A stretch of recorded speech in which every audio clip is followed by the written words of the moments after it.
E, primeiro, eu quero dar um bem-vindo. Olha só, vamos lá. Um bem-vindo para você, meu querido, minha querida, que chegou aqui agora, tá bom? Nós vamos estudar hoje algo muito bacana a respeito da Bíblia Sagrada. E eu quero abraçar você virtualmente, mandar esse abraço para você, para sua família, você que está com o celular aí tão longe, mas está me vendo agora. Não importa onde você esteja, você vai aprender algo muito bacana hoje da palavra de Deus. Muito interessante, vamos tirar dúvidas em relação à Bíblia Sagrada. Uma vez uma pessoa falou para mim assim: eu não acredito na Bíblia porque a Bíblia está cheia de erro. Eu falei: mesmo, está cheia de erro. Tem um erro do Adão, tem um erro da Eva, tem um erro do Caim, tem um erro do Balaão, está cheio de erro na Bíblia, né? Eu não quis dizer isso, eu quis dizer que ela é cheia de contradições. Ela tem cheia de contradições. Ela contradiz a maneira porca do homem viver, ela contradiz o modus vivendi mundano, né, das pessoas. Mas não é isso que eu quero dizer. Quer dizer, você jamais pode criticar uma obra a não ser que você conheça essa obra. Esse é o critério, gente, o critério para você criticar qualquer obra, não importa de quem seja, de Machado de Assis, Carlos Drummond de Andrade, Gabriel Garcia Marques, Cecília Meirelles, Rui Barbosa, não importa quem seja. Você não pode criticar uma obra sem você conhecê-la. Eu quero ver um ateu teórico, porque existe o ateu teórico e o ateu prático, né? O teórico é aquele que fica querendo provar que Deus não existe, né? Através de livros, né? O prático já é aquele que vive como se Deus não existisse mesmo. Quer dizer, é o prático, é o à toa, na verdade, né? Tá, agora não pode criticar a Bíblia sem ler a Bíblia. Eu quero ver um ateu criticar a Bíblia citando para mim, de Gênesis a Apocalipse, que ele conhece. Você jamais, o critério é assim, você jamais pode criticar uma obra sem você conhecer esta obra. Segundo critério, é que você jamais pode criticar uma obra se você não conhece o autor daquela obra. Entendeu? Então vamos lá, vamos começar por essa premissa. E nós vamos aprender algo muito bacana aqui de Deus, para o seu coração, não saia daí, que Deus tem uma palavra para você. No final nós vamos orar aqui, sabe? Não importa onde você esteja, o Senhor vai desvencilhar você de tudo quanto é amarra da sua vida, e vai iluminar o teu entendimento, lançar poder na tua alma, e você vai se levantar como uma atalaia, como um instrumento de Deus na terra. Você crê? Então vamos junto, tem muita gente chegando aí. Como que é a nossa avaliação hoje? Você vai escrevendo aí nos comentários o que você está achando da aula, as perguntas. Tem gente aqui anotando as perguntas também, e nós vamos responder, tá bom? Vamos lá? Nós vamos começar hoje uma matéria muito linda, muito maravilhosa, bibliologia, tá? Bibliologia, tá? A gente sabe que a doutrina, tratado, estudo a respeito da Bíblia, tá bom? Nós precisamos. A Bíblia diz que ela não é de particular interpretação. Tem gente que diz assim: pastor, a Bíblia é o seguinte, tem gente que entende de um jeito, outro entende de outro. Já viu gente falando assim? Eu já vi muita gente falando essa besteira. Gente, você já ouviu alguém falando isso? Escreve aí nos comentários. Gente que fala assim, que a gente lê de um jeito, o outro lê do outro. E a gente vai tocando por aqui. Não é assim não. A Bíblia não é de particular interpretação, gente. Não, a Bíblia não é de particular interpretação. O Espírito Santo já inspirou. Agora eu preciso de iluminação para entender o que está inspirado aqui na Bíblia Sagrada, tá? Então olha só, a gente aprende a Bíblia por pesquisa, meditação e revelação. Pesquisa é para saber o que os outros sabem. A meditação para mim resolver dentro de mim e falar assim: nossa, agora eu sei, sabe? Agora eu entendo. A revelação vem de Deus. Tem muita gente que gosta de pesquisa, mas não gosta de revelação. Quem leva para esse extremo, ele vai ficar muito formal, né? Vai ficar aquela pessoa muito assim, sabe? Vai ler a Bíblia como se lê um jornal, igual sessão de câmara, porque ele gosta muito de pesquisa, mas não gosta da revelação. Agora tem um outro lado, que é aquele que gosta muito de revelação, mas não gosta da pesquisa. Quem leva por esse lado fica fanático. Então olha só, quem leva muito para pesquisa e não gosta da revelação fica formal. E quem leva muito para revelação e não gosta da pesquisa fica fanático. Qual que é o fanático? É aquele que você pergunta para ele depois do culto: o que o pastor pregou hoje? Ele fala assim: rapaz, eu não lembro, eu não sei, só sei que foi uma bênção. Ele fala: foi uma bênção. Quer dizer, é igual aquele ditado: não quero saber quem morreu, eu quero é chorar. Na verdade, não estou entendendo nada. Então, gente, olha, tem pesquisa, meditação e revelação, tá? A pesquisa traz o conhecimento dos outros, a meditação gera o conhecimento dentro de nós, e a revelação traz o conhecimento de Deus. Então vamos estudar? Vamos juntos agora? prepare-se, tá? Você que quer o livro, escute aqui, eu vou mandar o livro para você. Tem aí no Facebook o número do meu WhatsApp lá, 449-9108-0648. Manda para mim um oi falando assim, pastor, eu quero o livro. Eu vou mandar o livro para você. Ele é muito lindo, gente, é um livro mais completo sobre a Bíblia. Você vai entender tudo sobre a Bíblia naquele livro, tá? Eu vou mandar, é gratuito. Gente, fica tranquilo, gente, preocupado. Tem gente assistindo já, pensando assim, vou ter que pagar alguma coisa. Não, não vai ter que pagar nada. Aqui é tudo gratuito. Inclusive, vamos sortear um curso de bacharel em teologia, para quem compartilhar mais. Tem que compartilhar, né, Job? Compartilhar em grupos, compartilhar em páginas de Facebook, convidar amigos, jogar nos grupos do WhatsApp. Quem compartilhar mais, o pessoal está aqui, a Mayara Sareto, o cantor Joab e a Maikele, pegando os nomes de quem está compartilhando, porque nós vamos sortear no final esse curso lindo de bacharel em teologia, que tem a grade curricular completa, é da Unic. Você que diz assim, pastor, eu gostaria de fazer um curso de bacharel em teologia. Manda um oi para mim que eu vou passar para você, é bem baratinho e muito abençoado, tá? E também aqui, olha, nós vamos sortear também o curso de capelania internacional, gente, olha, para quem compartilhar mais, tá bom? Vamos divulgar no final. Tem livro, tem cesta de café da manhã. Então vamos lá, vamos lá então. Vamos pegar aqui a nossa linha de bibliologia, tá? Vamos junto então? Olha só, gente, na próxima aula eu tenho algo muito interessante. Na próxima segunda, nós vamos encerrar, né? Na próxima segunda-feira, 19h30, nós temos nosso encontro da nossa live. Eu vou trazer o pergaminho, onde foi escrita a Bíblia, né? Vou trazer alguns livros, aqui está a Torá, mas a gente tem a Bíblia em vários idiomas, tá? Eu vou trazer, tem a Bíblia dos Mormons, eu tenho aqui também o Alcorão, né, do Islã. Vou trazer para vocês darem uma olhada em todas as Bíblias que a gente tem aqui, tá bom? Então vamos lá, nós vamos aprender. E como que se aprende a Bíblia? Com paciência, tranquilo, meditando, escrevendo, anotando. Tem gente que não gosta de anotar, é bom anotar. Você sabe por quê? Porque quando você anota, você escreve duas vezes, né? Você vai lendo e escrevendo. Então você vai anotando, você assimila mais. Você já pensou, tem gente que não gosta, mas já pensou se o apóstolo Paulo não gostasse de escrever? A gente não teria 13 livros na Bíblia, né? Que é da autoria do apóstolo Paulo. Então a gente aprende a Bíblia anotando, escrevendo, com paciência. Tá bom? Tem muita gente que pergunta, pastor, como que você conseguiu guardar tanta coisa da Bíblia na cabeça? Porque eu fui anotando, com paciência, escrevendo, chorando, sofrendo. E o Espírito Santo olha para o seu desejo, porque ele não dá nada para quem não quer. Olha para o seu desejo e te abençoa. Então vamos lá. Pastor, fala para mim a importância das Escrituras. Gente, a razão e da necessidade das Escrituras. Como devemos estudar a Bíblia, nós vamos falar. A Bíblia como livro, os livros antigos, a estrutura da Bíblia, qual é o tema central da Bíblia Sagrada e algumas observações úteis e práticas que nós vamos ver. Nós vamos definir também a bibliologia aqui, tá?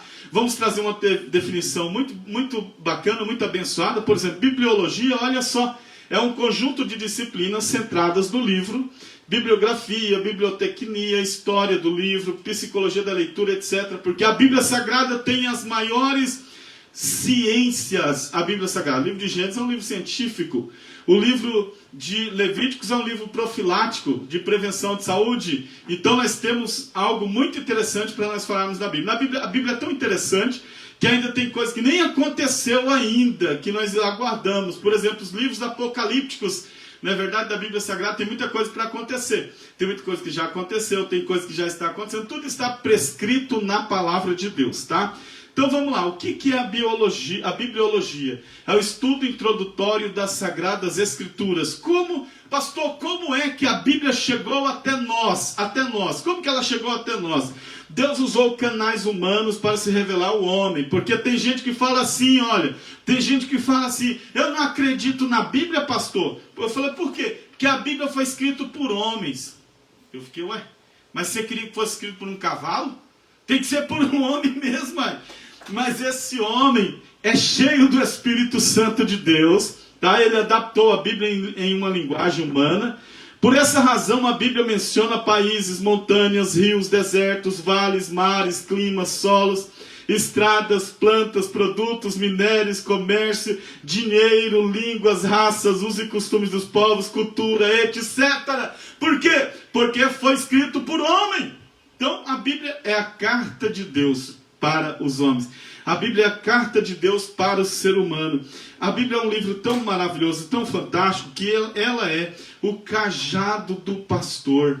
Ela é o bastão do peregrino, a bússola do piloto, a espada do soldado. Ela é o mapa do viajante, glória a Jesus. Eu já falei para vocês que ela tem 2.008 vezes falando que Deus é o seu autor, cerca de 225 vezes no Novo Testamento, 50 vezes o Senhor Jesus falou sobre a palavra de Deus, 50 vezes falada pelo próprio Senhor Jesus Cristo. Ela ensina 50 vezes pregar o Evangelho, 23 vezes pregar a Cristo, 8 vezes pregar o reino, 7 vezes pregar a palavra. Já disse que ela se apresenta como martelo, espelho, mel, fogo.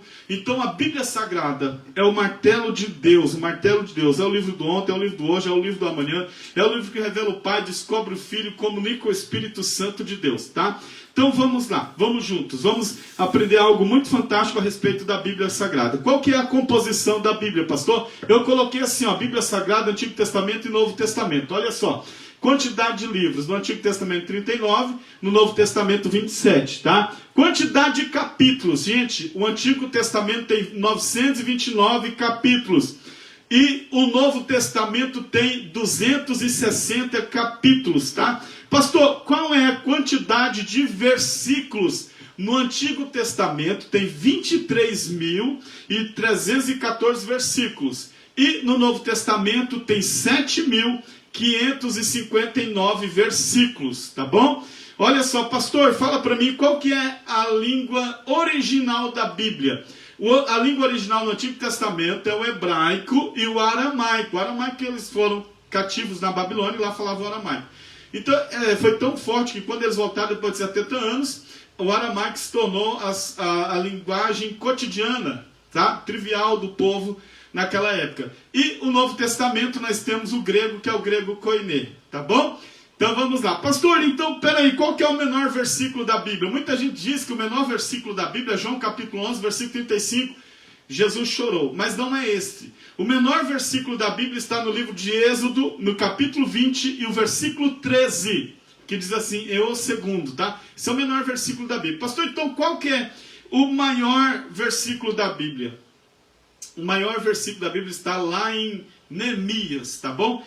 Tá, vamos lá, o menor versículo. Qual que é a mensagem principal? A mensagem principal, o Messias virá. Essa é a mensagem principal da Bíblia. Deus fez o plano, Jesus, o Filho, executou o plano. Então está aqui o plano de Deus, o manual de Deus para a salvação da humanidade, é a Bíblia Sagrada. Então a mensagem principal é que o Messias vai chegar, o Messias virá. Tá bom? No Novo Testamento ele veio e ele vai voltar. Então no Antigo Testamento é o seguinte: pastor, como que era a salvação no Antigo Testamento? Jesus não tinha morrido na cruz ainda, como que era? A salvação era assim, gente, acreditando numa promessa de Gênesis capítulo 3, versículo 15, que Deus disse para a serpente. Deus disse assim, da semente da mulher eu vou levantar o varão que há de esmagar a cabeça da serpente. Então eles ficavam assim, o varão vai vir, a semente da mulher vai vir, a semente da mulher vai vir. Isso eles iam tendo fé, sendo justificado, e a linguagem de justo no Antigo Testamento é salvo.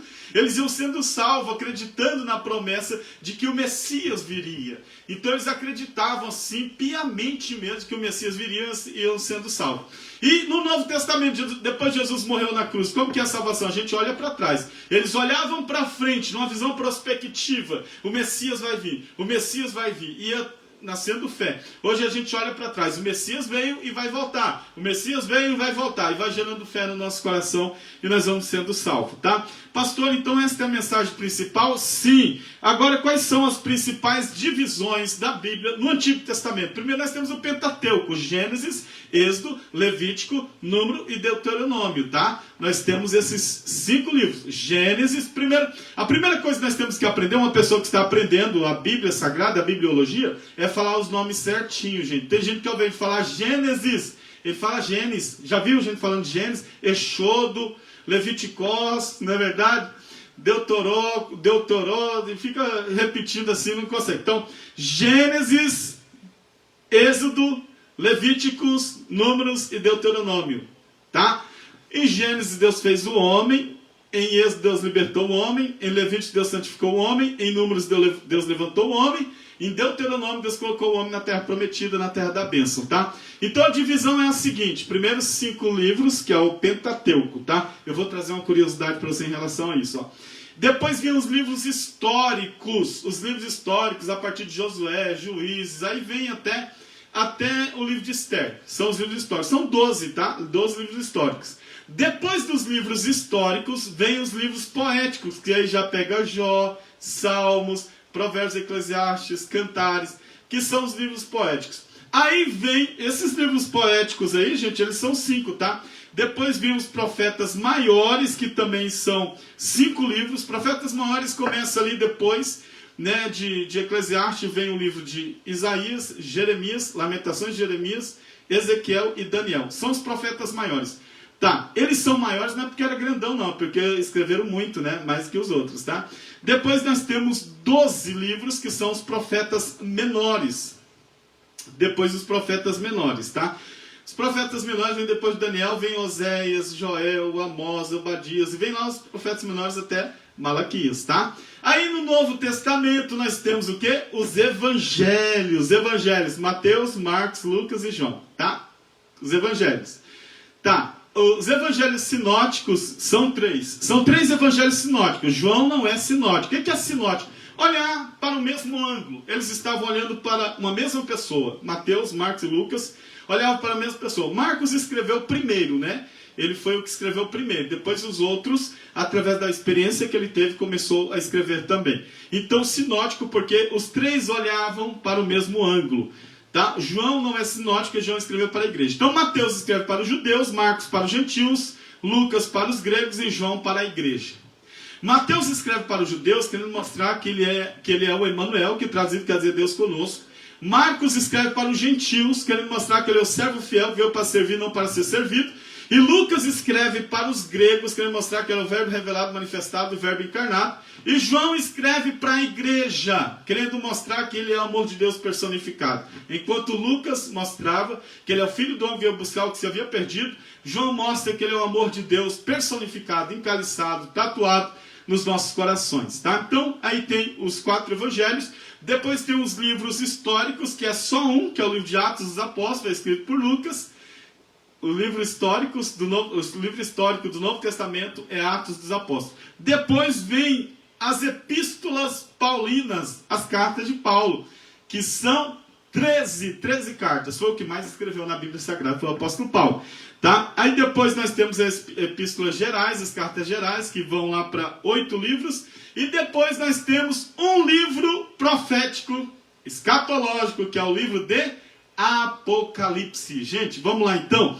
Olha só estou dando uma introdução a respeito desses livros aqui para a gente entender. Para começar, nós vamos começar agora, tá? Vamos lá. Olha que bacana a autoridade e a inerrância da Bíblia Sagrada. A Bíblia diz que ao seu próprio respeito, né? 2 de Timóteo, capítulo 3, 16. Somos convencidos a aceitar as reivindicações da Bíblia, que ela é a palavra de Deus. 1 de Coríntios, capítulo 2, versículo 13 e o versículo 14. Outra coisa, as palavras de Deus são autocorroborantes. Quer dizer, autocorroborantes é que elas se completam, uma corrobora a outra, vai se completando, tá?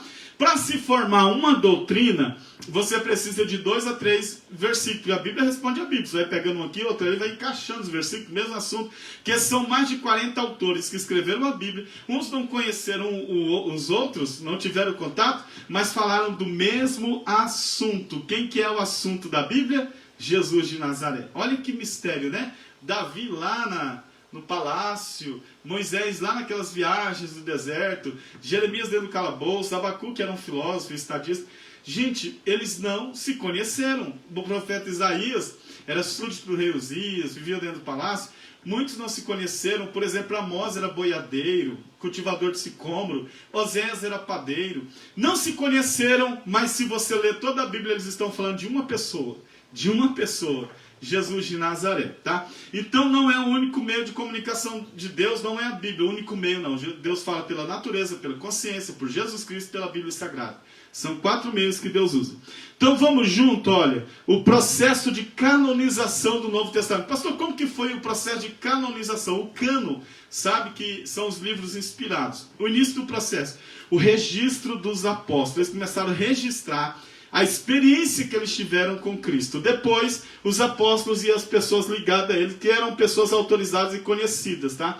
Pessoas que eram ligadas, discípulos, a aceitação da igreja primitiva como livros inspirados. Aí a igreja começou a usar esses livros, tá? Como inspirados. Os livros sagrados dos judeus, o Antigo Testamento, olha só, eu disse para vocês, do Antigo Testamento, né? Gênesis, Levítico, Número, Deuteronômio. Depois livros históricos, olha só, Josué, Juízes, Ruth, 1º e 2º Samuel, 1º e 2º Reis, 1º e 2º Crônicas, Esdras, Neemias e Esther. Por que a gente fala segundo? Porque é livro. Quando a gente vai falar das cartas, a gente não fala segundo. Por exemplo, 1ª de Coríntios é uma carta, né? Então você não fala 1º de Coríntios, fala 1ª, 2ª de Coríntios, tá? Então porque são cartas, é bom guardar. 1 Timóteo, 2 de Timóteo, tá? São cartas. Agora aqui, olha, os livros históricos a gente fala segunda. 1 e 2 Samuel, 1 e 2 Reis, 1 e 2 Crônicas, Esdras, Neemias e Esther. São os históricos. Aí vem os poéticos, que é os 5 que eu falei para vocês, né? Jó, Salmos, Provérbios, Eclesiastes, Cantares. Aí vem os maiores, profetas maiores, aí Jeremias, Lamentações, Ezequiel, Daniel. Depois vem os profetas menores do Antigo Testamento. Oséias, Joel, Amós, Obadias, Jonas, Miqueias, Naum, Abacuque, Sofonias, Ageu, Zacarias e Malaquias. Tá? Então, qual é o fim aqui do registro do Antigo Testamento? Depois de aproximadamente 435 anos antes de Cristo, não houve mais acréscimo no cânon do Antigo Testamento. Não houve mais esses acréscimos. Então, eles tinham esses 39 livros como inspirado, que faz parte do Talmud também. A história do povo de Deus foi registrada do judeu em outros escritos, tais como o livro dos Macabeus, mas eles não foram considerados dignos de inclusão na coleção das palavras de Deus que vinham dos anos anteriores, não foram registrados, tá? Então vamos ver agora do Novo Testamento. Olha aqui comigo que nós já vamos estar terminando daqui a pouquinho, olha só. Evangelhos, Mateus, Marcos, Lucas e João, 4. Livros históricos, Atos dos Apóstolos, que tem só um, não é verdade? Como eu disse. Cartas paulinas, as cartas que Paulo escreveu. Romanos, 1ª e 2ª de Coríntios, Gálatas, Efésios, Gálatas. Eu fui lá na comunidade dos Gálatas, fica lá na Turquia. Olha só, os Gálatas, Efésios, Filipenses, Colossenses, 1ª e 2ª Tessalonicenses, 1ª e 2ª de Timóteo, 1ª e 2ª Tessalonicenses, 1ª e 2ª de Timóteo, Tito e Filemão. Aí vem as cartas gerais, Hebreus, Tiago, 1ª e 2ª Pedro, 1ª e 2ª, 3ª João, Judas. Aí vem Apocalipse, né? A última, que é a escatológica, tá? Pastor, sobre o cânon bíblico. O cânon surgiu a partir de um processo de revelação progressiva de Deus. A coleção mais antiga das palavras de Deus eram os 10 mandamentos. Então, eles tinham a coleção mais antiga no cânon. Cânon quer dizer inspiração divina, os livros inspirados por Deus. Tá, o apócrifo é aquele que não é inspirado por Deus. Então, o judeu, ele abre a Bíblia assim, né? A gente abre aqui, né? Mas como eles escrevem o contrário, eles abrem a Torá assim, olha só. A Torá começa aqui, ó. Bereshit Bará. Primeiro versículo aqui, olha. Primeiro versículo. Bereshit Bará Elohim et Hashamaim vet haaretz. No princípio, Deus os criou. Elohim, que é... Eloí é Deus. Elohim está no plural. Quer dizer, Pai, Filho e Espírito Santo já aparece no primeiro versículo da Bíblia Sagrada. O que eles tinham? Eles tinham só... aqui a coleção dos 10 mandamentos, tá? Após isso, foi ampliada para os 5 primeiros livros do Pentateuco. Aí vem Gênesis, Êxodo, Levítico, Número, Deuteronômio. Mais tarde, outros acrescentaram palavras da parte de Deus, escritos históricos, profecias e poesias. Aí completaram, gente, completaram. Tá? Então, olha, qual que é o primeiro livro da Bíblia? Quem sabe? Escreve aí, vê aí, gente, quem vai acertar agora, que eu fiz uma pergunta. Qual é o primeiro livro da Bíblia? Qual é o primeiro livro da Bíblia? Vai vendo eles escrevendo aí para mim. Viu aí, cantor Joab, Michele, Maiara? Veja aí quem está anotando, quem está escrevendo aí o primeiro livro da Bíblia, tá? É uma pergunta. Qual é o primeiro livro da Bíblia Sagrada? Você sabe qual que é o primeiro livro da Bíblia Sagrada? Jonas? Não. Vamos lá. Jó, quem mais? Quem mais falou Jó? Ela falou Jó? Quem mais? Vê aí quem está escrevendo. Vamos lá. Qual é o primeiro livro da Bíblia, gente? Antônio, quem mais? Vamos lá, escreve aí. Qual que é o primeiro livro da Bíblia? Jó. Tá, vamos lá. Qual que é o primeiro livro da Bíblia? Do Antigo Testamento? Cristiano Jó, vamos lá. Maria Rosa Jó. Vamos, gente. Vamos lá, escreve aí. Qual que é o primeiro livro da Bíblia? Todo mundo Jó? Eita, Jó e Gênesis. Agora vem aqui. Quem falou Jó, dá um aplauso para ele aí, ó. Dá um aplauso. Coloca os aplausos aí, ó. Dá um aplauso aí, gente. Quem falou o livro de Jó, parabéns! Parabéns para você, porque é o livro de Jó mesmo. Pastor, por que é o livro de Jó? Não é o livro de Gênesis? Não, gente, olha. O livro de Jó, Jó faz parte dos patriarcas. Quem era patriarca? Abraão, Isaac, Jacó, José. Jó fazia parte dos patriarcas. Quem é que escreveu Gênesis, Êxodo, Levíticos, Número e Deuteronômio? Moisés. Moisés está milhares de anos depois deles. Moisés escreveu Gênesis, Êxodo, Levíticos, Número e Deuteronômio, lá no Monte Sinai, onde eu fui o ano passado com a minha esposa. No Monte Sinai ele escreveu. Mas olha, gente, olha, deixa eu mostrar para você por que é o livro de Jó. Porque Jó está antes de Moisés, assim como Abraão, Isaac e Jacó. Está muito antes. Então, se fosse colocar na cronologia bíblica, o livro de Jó seria o primeiro, porque ele é um patriarca. Tá? Mas por que colocaram ele nos livros históricos? Porque tudo começa do começo, né? Como que você vai ler um livro assim? Começando, por que Jó está na Bíblia? Só para a gente entender aquela pergunta, por que o justo sofre? Se não tivesse esse livro de Jó na Bíblia, a gente não ia entender por que o justo sofre. O justo pode sofrer, primeiro, questão de humanidade. A pessoa que mora num país que é cheio de guerra, por exemplo, está sofrendo lá. Né, questão de humanidade. Segundo, o justo sofre, muitas vezes é uma luta, uma adversidade, uma ingerência de Satanás contra a vida dele, uma luta, uma perseguição, uma aflição, né, uma artimanha do diabo contra a vida dele. Terceiro lugar, por que o justo sofre? Porque pode ser uma provação divina, pode ser algo da parte de Deus para honrá-lo, tá bom? Então olha só, se não tivesse o livro de Jó na Bíblia, a gente não ia entender isso. Então o livro de Jó é o primeiro livro da Bíblia, mas ele foi colocado mais na frente, porque a Bíblia Sagrada tem que começar assim de Gênesis, né? Do começo. Gênesis quer dizer Bereshit. Bereshit quer dizer início, começo, introdução, porque tudo começa do começo, né? Já pensou se o livro de Jó estivesse na Bíblia, a gente ia ficar assim, nossa, não ia ter uma sequência lógica dos fatos, não é verdade? Por isso colocaram o livro de Jó, de Gênesis no começo, tá bom? Vamos lá então, olha só. Nós temos aqui a origem do nome. Em torno do século VI, tá? Um grupo de competentes escribas judeus teve por missão reunir os textos considerados inspirados por Deus. Eles começaram a reunir esses textos, os textos massoréticos, foram massora. Massorético, massora, escriba, são aqueles que escreviam bastante, tá? Para escrever todo o Antigo Testamento, o Antigo Testamento tem 3.066.480 letras, tá? O Antigo Testamento tem 3.066.480 letras. Então eles escreviam tudo, e eles tinham um temor tão grande que eles contavam depois, eles contavam cada letrinha, porque dizia na lei que nem um tio, nem um jota pode ser omitido da lei, da palavra. E quando estava faltando, eles queimavam tudo e começavam de novo, tá? Eu fui lá nas cavernas de Qumran, onde descobriram os livros que estavam nos potes, né? Mas olha, gente, os massoretas e os escribas são os que escreviam mais, tá? Que escreviam, que anotavam. E sabe quantos couro de carneiro era usado para escrever o Antigo Testamento? 200 couro de carneiro era usado para escrever o Antigo Testamento. Graças a Deus que Gutenberg descobriu a imprensa. Você já pensou se a gente fosse para o culto hoje levando couro de carneiro? Meu Deus, 200 couro de carneiro. Vamos lá, traz a sua Bíblia aí. Graças a Deus que hoje tem a imprensa, não é verdade?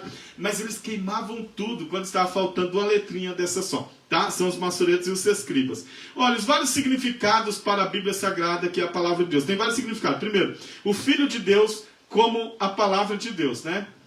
Chamou da palavra de Deus. Os decretos poderosos que causam eventos, ou até mesmo trazem coisas existentes, né? Falei igual paranaense, existentes, né?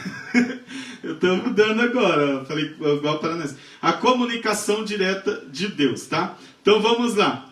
Objetivos específicos. Qual que é o objetivo específico para a gente aprender bibliologia? Reconhecer a revelação, inspiração da Bíblia Sagrada. Segundo, mostrar a inspiração divina da Bíblia Sagrada. Terceiro, explicar a inspiração plena e verbal da Bíblia Sagrada. Quarto, saber que a Bíblia Sagrada é a nossa única regra de fé e prática, não tem outra, tá? Mas você sabia que ao longo do tempo surgiram teorias, tem a teoria da inspiração comum. Deixa eu mostrar para você essa teoria que é bem interessante a gente aprender. A inspiração comum ensina que a inspiração dos escritos bíblicos é a mesma quando hoje nós pregamos e cantamos, tá? Esta teoria é falsa.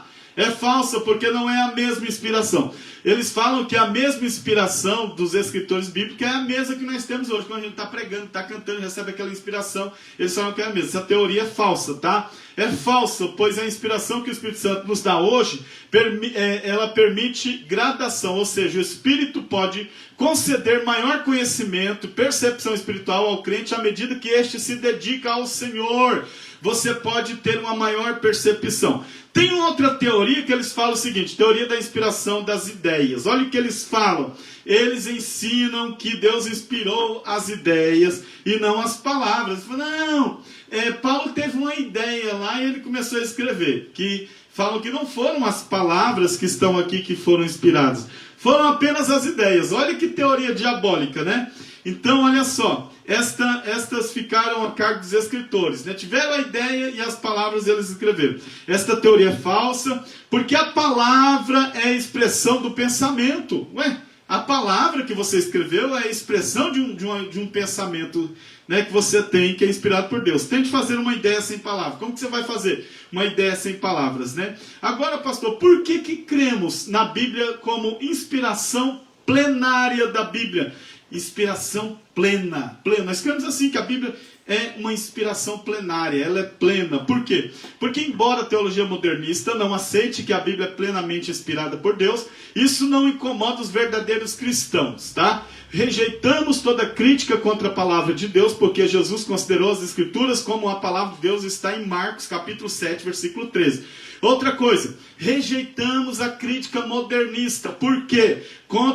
Eles são contra a veracidade da Bíblia Sagrada, porque seria até uma ofensa contra Deus, que é perfeito. Afirmar que a sua palavra contém erros, que a Bíblia contém erros, é mentira, porque Deus é perfeito, tá? Então vamos lá, a Bíblia, olha, cremos na inspiração divina e plena da Bíblia, inspiração divina e plena, bem como na sua infalibilidade, inerrância, como única regra de fé normativa para a vida e o caráter cristão, de acordo com 2 de Timóteo, capítulo 3, do versículo 14, versículo 17, tá? Ela é inspirada por Deus. Então, olha só, o que é inspiração? Quando a pessoa puxa o ar assim, ó, ele está inspirando, né? Puxando o ar assim. O Espírito Santo ia soprando. E os escritores escreviam. Inspiração. O que é inspiração? Inspiração é a influência sobrenatural do Espírito Santo como um sopro sobre os escritores da Bíblia, capacitando-os a receber e transmitir mensagem divina sem mistura de erro. A expressão, assim diz o Senhor, ocorre mais de 2.600 vezes na Bíblia. 2.600 vezes na Bíblia essa expressão, assim diz o Senhor, que em hebraico quer dizer Segou amar Adonai. Segou amar Adonai. Então existe assim, gente, olha, existe o profeta, olha só, apóstolo. Quais os ministérios que Deus deu para a igreja? Apóstolo, profeta, evangelista, pastores e doutores, tá? 5 ministérios, vamos lá, 1, 2, 3, vai comigo, ó. Apóstolo, vai, repete, apóstolo, profeta, evangelista, pastores e doutores. Tem muita gente repetindo comigo lá, ó. Tá repetindo, tá? Olha só, o apóstolo é o dedo polegar.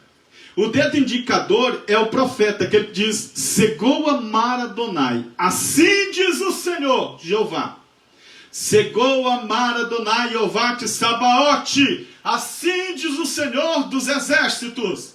Segou amar Adonai, Jeová Jiré. Assim diz o Senhor da provisão. Então, segou amar Adonai. Tá? 2.600 vezes na Bíblia tem. O profeta apontando o dedo em riste assim. O dedo maior é o evangelista, porque ele percorre todo mundo evangelizando. O dedo anular é o pastor. E o dedo mindinho são os mestres e os doutores que adentram nas mínimas coisas e extraem a verdade de lá. Esses 5 ministérios, que são 5 dedos, que é a mão de Deus trabalhando dentro da igreja, tirando aqui, colocando ali. Então existe esta mão visível e invisível, concreta ou abstrata, no horizonte da nossa vida, nos resgatando e nos abençoando, tá? Então a Bíblia Sagrada, ela é inspirada. Então vamos ver aqui, porque essa palavra inspiração divina no grego é o theopneustia, tá bom? Ó, inspiração divina que presidiu a redação das Sagradas Escrituras. A inspiração, theopneustia, inspiração divina pelo Espírito Santo, essa ideia foi defendida pelos pais da igreja, tá? Pelos pais da igreja. Então vamos lá que eu coloquei mais um gráfico aqui, olha. A autoridade da Bíblia deriva da sua origem divina. Quer dizer, a Bíblia é do céu, é a carta de Deus endereçada aos homens, tá? Então, isso encerra a suprema autoridade das Escrituras com plena e total garantia, infalibilidade. Quase quebrei a língua agora, gente. Então vamos lá. Segundo a Maradona, assim do Senhor, veio a palavra do Senhor, está escrito, tá? Então vamos lá. Qual que é o processo de canonização do Novo Testamento? Vamos lá. O início do processo, o registro dos apóstolos, como eu disse, o apóstolo e as pessoas que foram ligadas e a aceitação pela igreja primitiva, tá? Motivos de rejeição dos livros apócrifos. Por que que os livros apócrifos foram rejeitados? Olha só, eles não atribuem a si mesmo o tipo de autoridade que tem os escritos do Antigo Testamento. Por que que os livros apócrifos são aqueles que não são inspirados por Deus? Tem bastante, tem o livro de Judite, tem o livro de Macabeus, 1º e 2º Macabeus, tem vários livros aí apócrifos. Por que que eles não estão inclusos na Bíblia? Porque eles não atribuem a si mesmo o tipo de autoridade que tem os escritos do Antigo Testamento. Não foram considerados palavras de Deus, porque lá em Macabeus tem um anjo que mente. Não sei se vocês já leram esse tema, mas tem um anjo que mente, né? Como que a pessoa vai acreditar num livro desse, na Bíblia de um anjo que mentiu? Tá? Não foram consideradas palavras de Deus pelo povo judeu, o qual se originava. Não foram consideradas escrituras por Jesus, nem pelos escritos do Novo Testamento. Contém ensinos incoerentes com o restante da Bíblia Sagrada, tá? Por isso que não são livros inspirados. A Bíblia como um livro. Escute isso, olha. Há um livro, né? Que olha só o que Victor Hugo escreveu, que ele é um escritor francês. Olha o que ele escreveu. Há um livro que desde a primeira letra até a última, uma emanação superior, um livro que contém toda a sabedoria divina, um livro que a sabedoria dos povos chamou o livro, a Bíblia. Espalhai evangelhos em cada aldeia, uma Bíblia em cada casa. Ele pediu, espalhe a Bíblia Sagrada nas aldeias, espalhe a Bíblia Sagrada nas casas. Então a Bíblia Sagrada é uma fonte que emana todas as águas da realidade. É a palavra de Deus, a Bíblia Sagrada. É por isso que nós estamos aqui nesta manhã, nos dedicando à palavra de Deus nesta noite. Eu falei manhã, né, porque eu preguei bastante esse jeito de manhã, né, ontem mesmo. Mas a Bíblia Sagrada, gente, nesta noite é a nossa fonte de alegria, de inspiração, de regozijo, tá? Eu quero trazer agora para a gente ir concluindo algo muito especial a respeito da Bíblia Sagrada. Deus nos proporciona a sua palavra como um meio para a nossa santificação da nossa vida, da nossa casa, conselhos aqui extraordinários. Então escute o que eu vou falar agora sobre a extraordinária palavra de Deus, a imprescindível, a sempiterna, altruísta, grandiosa, fecunda, próspera e abençoada palavra de Deus. Então a Bíblia é capaz de transformar o homem, a Bíblia é capaz de lavar a alma do homem, assim como Agostinho. Todos sabem que Agostinho, ele era um grande sábio, não é verdade? Ele era um grande sábio que dava aula em várias universidades. E por ele viver uma vida desregrada, longe da vontade de Deus. E ele estava um dia triste, a mãe dele, Mônica, orava muito por ele, pela conversão de Agostinho. Ele só andava em bebedeira, só andava em bagunça. E um dia diz a história, porque ele conta no seu livro Confissões do Santo Agostinho, que é um livro muito grande. Ele conta a sua história, como que ele se converteu. Uma menininha veio passando por ele e jogou um pergaminho no colo dele. Ele estava triste, chorando, querendo mudar de vida, sair daquela rotina miserável. Quando ele abriu o pergaminho, caiu no versículo que está em Romanos: não andeis em bebedeiras, nem em glutonarias. E foi lendo aquele versículo. Aquele versículo saltou para dentro de Agostinho, e Agostinho se converteu, e de sábio ele se transformou no Santo Agostinho, que só o livro de Confissões é desse tamanho, a oração que ele fez quando ele se converteu. Um homem tremendo, que se transformou de sábio em santo. Então veja que a Bíblia Sagrada, ela tem poder para transformar o homem no seu interior, na sua alma, no seu coração. Ela tem esse poder extraordinário. Escute, nenhuma filosofia, nenhuma preleção humanística, política pode transformar o homem. Mas o Senhor diz lá em Jeremias: a minha palavra é como um martelo que esmiuça a penha, que quebra a rocha, é como fogo que queima a palha. Então quando o homem entra em contato com a palavra de Deus, entra em contato com a Bíblia Sagrada, a Bíblia diz que ele vai santificando a sua própria vida. Então o doutor com tese de doutorado, já vi muito, mestrado, pós-graduação, tanto em lato sensu quanto stricto sensu, de pós-graduação, sem Deus na vida, quando ele pega a Bíblia, ele diz: a Bíblia é cheia de erro, eu não entendo. Ele abre a Bíblia assim e não entende o que está na Bíblia. Traz uma maior autoridade do mundo para ler a Bíblia, sem Deus ele gagueja, ele não sabe nem o que está lendo, e fica gaguejando. Eu já vi 2 professores numa universidade conversando sobre a Bíblia. Um disse assim: o que está escrito no Salmo de número 23? Aí o outro disse assim: Deus é meu refúgio e fortaleza. Eu falei: nossa, você é um cara, você sabe. Os 2 não sabiam nada da Bíblia. Então eles gaguejam, eles não sabem nada. Mas se você pegar um analfabeto cheio do Espírito Santo, ele lê a Bíblia, ele entende, ele explica, ele sente, e a glória de Deus invade aquele ambiente, porque a Bíblia Sagrada é um mistério. Jesus disse em João capítulo 15, versículo 3: vós já estáis limpos pela palavra que vos tenho falado. Jesus disse em João capítulo 17, versículo 17: santifica-os na verdade, porque a tua palavra é a verdade. Glória a Jesus. Quando o Buda estava para morrer, depois de suas longas peregrinações, o Siddhartha Gautama Sakyamuni, o Buda lá, já velho, doente, ele olhou para o azul celeste e disse: eu morro em busca da verdade. Quando o Buda queria compreender o sofrimento humano, não compreendeu, viveu enclausurado no mundo, viveu fechado no mundo, não conseguiu entender. Quando Maomé, na hora da sua morte, colocou o seu rosto em direção a Meca, a cidade santa para o Islã, ele disse: eu morro em busca da verdade, porque eu ainda não encontrei. Mas Jesus, antes de chegar no Calvário, ele disse: eu sou o caminho, eu sou a verdade, eu sou a vida. Louvado seja o nome do Senhor. Jesus foi o único que se preocupou conosco, porque o que o Buda procurou e nunca conseguiu encontrar, sempre foi atrás, não conseguiu achar. O que Maomé não encontrou, Jesus disse: eu sou. Jesus é o único que se preocupou conosco, porque Jesus nos mostrou o caminho. Eu vou para o Pai, mas eu vou buscar vocês. Foi o único que se preocupou com o homem.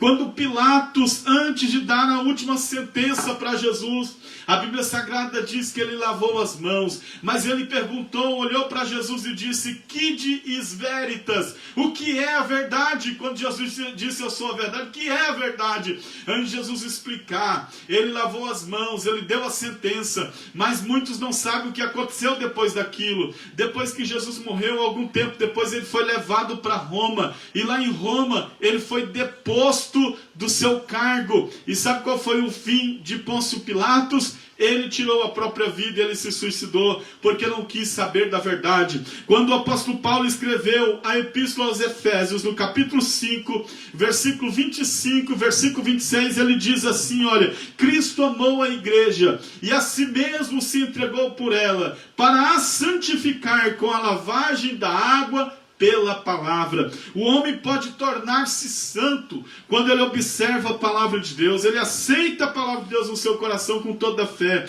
Surgem os mais diversos livros, sim, surgem os mais diversos evangelhos, mas o de Jesus é inigualável, o de Jesus é superior, porque a palavra de Deus é a única que ministra poder para os nossos corações. Certa vez um grande milionário, um dos articulistas da libertação dos Estados Unidos, Jesus, antes de morrer, ele declarou o seguinte: eu já dei tudo para os meus filhos, já reparti toda a herança, mas eu não lhes teria dado nada se não tivesse ensinado a palavra de Deus. Quando Dom Pedro I, depois de deixar o Brasil, ele disse: eu deixei para o meu filho tudo, eu deixei registrado tudo, mas eu não daria para ele nenhum reino, eu não daria para ele nada se não tivesse consciência de que a palavra de Deus é a maior legislação para qualquer país.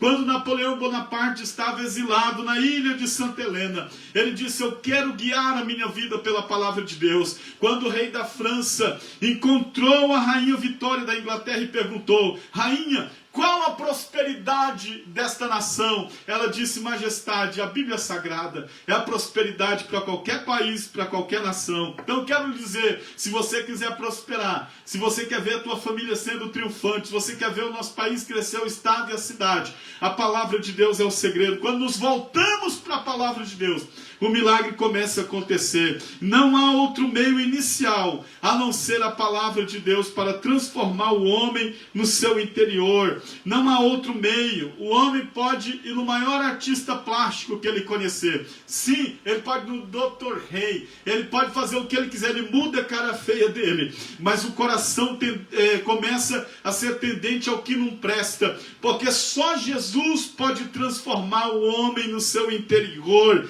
O homem pode ir no espiritismo, na Umbanda, Quimbanda e Candomblé, nos mais diversas confissões filosóficas.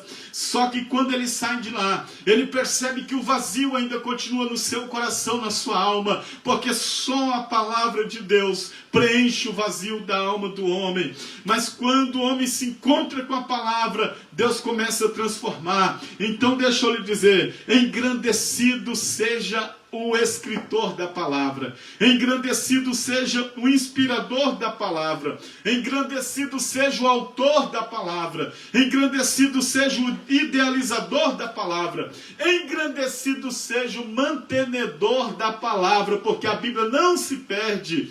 Gente, a Bíblia Sagrada é um livro tão tremendo, tão maravilhoso, que ela não se perde com o passar dos anos. Já observou que todos os livros são escritos dos homens para os homens? Já observou que todos os livros, eles perecem, eles fenecem, eles envelhecem, eles acabam e perdem um sentido. Mas a Bíblia Sagrada é mais atual do que o jornal da tua cidade que vai circular amanhã, porque garante a nossa eternidade com Cristo. Todos os livros da terra passam, sim. As edições esgotam sempre, porque eles vão passando até...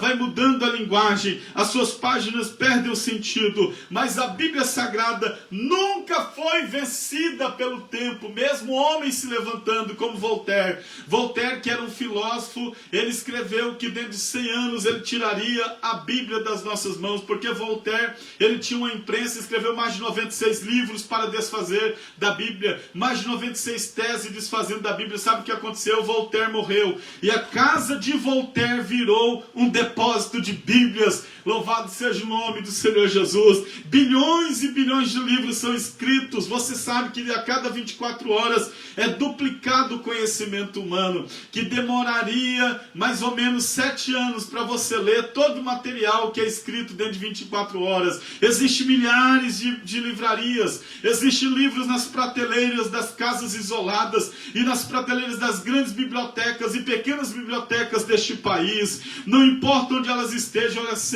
são muitas, mas de todos os livros que circulam o mundo inteiro, só tem um livro que tem o selo de Deus, só tem um livro que tem a chancela de Deus, que tem a marca de Deus, que é a Bíblia Sagrada. Todos os livros vão se esgotar, mas este livro aqui, ele é real, irrefragável, maravilhoso. É um livro que nos ensina que você não pode viver sem Deus. Se você viver sem Deus, você vai vegetar. Mas se você viver com Deus, se você vegetar com Deus, você vai viver, porque Deus é a fonte da vida. E Ele tem vida, e vida com abundância para a sua casa, para a sua família. Quando você olha para cima, parece que o céu está longe, mas quando Deus olha para baixo, você já está na mão de Deus. A Bíblia nos ensina isso. Ela é a fonte da qual emana todas as águas da realidade. E esse livro aqui é o livro do doador, que a todos dá e de ninguém recebe. Este livro é a voz que responde todos os ecos deste grande universo, do nosso coração. O centro está em todos os lugares, a periferia dele não está em parte alguma. Ele é tudo em nós, não existe nada fora dele. Conhecê-lo pela ciência é bom, mas recebê-lo pela fé é compensador. A ciência o estuda, mas somente a fé o revela. É a inteligência sem limites, sim, é a vontade sem barreiras, é o saber universal, é o amor e o saber eterno de Deus que está aqui na palavra. Sim, meus amados, é a bondade panorâmica, absoluta. Esse Senhor, o escritor, o Deus Todo-Poderoso, ele é irrefragável. Ele é o grande arco-íris nos meios de todos os tormentos, no meio de todos os dilúvios, no meio de todas as lágrimas. Esse livro surge como um arco-íris. Por quê? Porque eu já li esse livro para pessoas que estavam morrendo no hospital. Eu já li o Salmo 23 para uma mulher que estava em estado terminal com câncer já para morrer. E quando eu li o Salmo 23, o Senhor é meu pastor e nada me faltará. Adonai roei loerikissá. O Senhor é meu pastor e tudo me há de prover. O Senhor é meu pastor e de nada tenho falta. O Senhor é meu pastor e nada me fartará. Não tem nada nesse mundo que vai te fartar. Só Jesus, só a sua palavra pode nos fartar. Então eu li esse livro. E eu vi quando aquela mulher estava para morrer, ela deu um sorriso e partiu para a eternidade. Eu já vi esse livro ser lido por uma mãe desesperada dentro da casa por causa de aflições, de tormentos. Eu já vi esse livro ser lido em vários lugares, até em penitenciárias, e Deus transformar monstros de iniquidades em homens santos e preparados por Deus. Esse livro sagrado é o grande rochedo no meio dos terremotos da vida humana, é o grande rochedo no meio dos terremotos do nosso drama. Ele é a grande alvorada no meio das noites do nosso coração. Esse livro é o verde oásis no meio de todos os desertos das almas humanas. Este livro é o risonho arco-íris, ele é um hino de paz no meio dos campos de batalha que acontece nas casas dos interiores. É a grande resposta a todas as dúvidas e angústias do nosso espírito. Por quê? Porque só ele é o reitor de toda a verdade, o duque de toda a glória, o barão da corte da vida, o defensor dos portões eternos. É a palavra de Deus, louvado seja o nome do Senhor. Quando perguntaram para o professor Rui Barbosa, disse assim: professor Rui Barbosa, é verdade que você tem uma biblioteca de 32 mil livros? Ele disse: é verdade. Aí perguntaram assim, o repórter perguntou: qual o melhor livro que você tem nessa biblioteca? Ele disse: espera aí que eu vou buscar. Ele trouxe a Bíblia e disse: esse é o melhor. Os outros são de segunda categoria, mas esse é o melhor. É o livro que revela a graça de Deus, o amor de Deus, a unção de Deus. Louvado seja o nome do Senhor. É a palavra da revelação, é o livro do amor, porque também é o livro do bem. É o livro do avivamento, porque também é o livro do Pentecoste. É o livro da profecia, porque é o livro da revelação. É o livro do progresso, porque é o livro da felicidade. É o livro da paz, porque é o livro da segurança. É o livro do tremor e do temor, do amor. E quando busca, encontra. Quando bate, a porta pode estar fechada, que ela abre. Louvado seja o nome do Senhor. Quem pede, recebe. Glória a Jesus. É o livro da graça de Deus, da glória de Deus, que descobre, que revela, que traz para nós a presença de Deus. É o único livro que dispensa a ficção, porque quem conhece a verdade jamais viverá na ilusão. É a palavra de Deus. É o livro que revela a graça de Deus. E eu quero, neste momento, agradecer a Deus com você, porque nós temos a Bíblia Sagrada no nosso próprio idioma, na nossa própria... Você já agradeceu a Deus? Você já agradeceu a Deus porque você lê a Bíblia em português? Porque ainda existem várias tribos. Eu conheço tribos na África, por exemplo, em lugares tão distantes, em dialetos que ainda não tem a Bíblia na língua deles. Eles estão orando para que se cumpra a promessa de que a palavra de Deus seja escrita no idioma deles. Aqui no próprio Brasil ainda tem tribos indígenas que não tem Bíblia escrita na língua deles. Você já agradeceu a Deus? Agradeceu porque você lê a Bíblia no seu próprio idioma. São coisas simples, meus amados, que nós não nos atemos a isso. Mas agora é uma boa oportunidade, Deus, de agradecer a Deus porque nós temos a Bíblia no nosso próprio idioma.